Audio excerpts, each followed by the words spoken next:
10th +1 supplementary எக்ஸாமுக்கான hall டிக்கெட்டுக்கு download பண்ணுறதுக்காக கூகுளில் டிஎன்டிஜிஇ அப்படிங்கிற சைட்டை சர்ச் பண்ணிவிட்டு வரக்கூடிய ஃபஸ்ட் ஆப்ஷனில் கிளிக் பண்ணிக்கோங்க. அடுத்ததாக இங்கே இருக்கக்கூடியதில் ஹால் டிக்கெட் அப்படின்ட்டு இருக்கும். இந்த ஆப்ஷனில் கிளிக் பண்ணிவிட்டு டவுன்லோட் ஹால் டிக்கெட் அப்படின்னு ஒரு ஆப்ஷன் இருக்கும், அதை கிளிக் பண்ணிக்கோங்க. அடுத்ததாக 2 ஆப்ஷன் இருக்கும். ஒன்று அப்ளிகேஷன் நம்பர் இருக்கும், பெர்மனன்ட் ரெஜிஸ்ட்ரேஷன் நம்பர் இருக்கும். இதில் எதுலனா நீங்கள் கொடுத்து டவுன்லோட் பண்ணிக்கலாம்.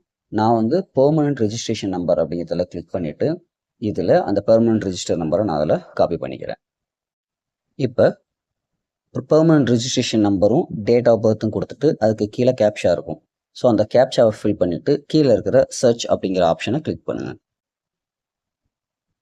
இப்போ உங்களுடைய நேம் வந்துடும். நேம் வந்துட்டு டவுன்லோட் ஹால் டிக்கெட் அப்படின்ட்டு இருக்கும். அந்த டவுன்லோட் ஹால் டிக்கெட் அப்படிங்கிறதுல கிளிக் பண்ணிக்கோங்க. இப்போ நம்ம அப்ளை பண்ணியிருக்கிற சப்ஜெக்ட்கான ஹால் டிக்கெட் வந்துடும்.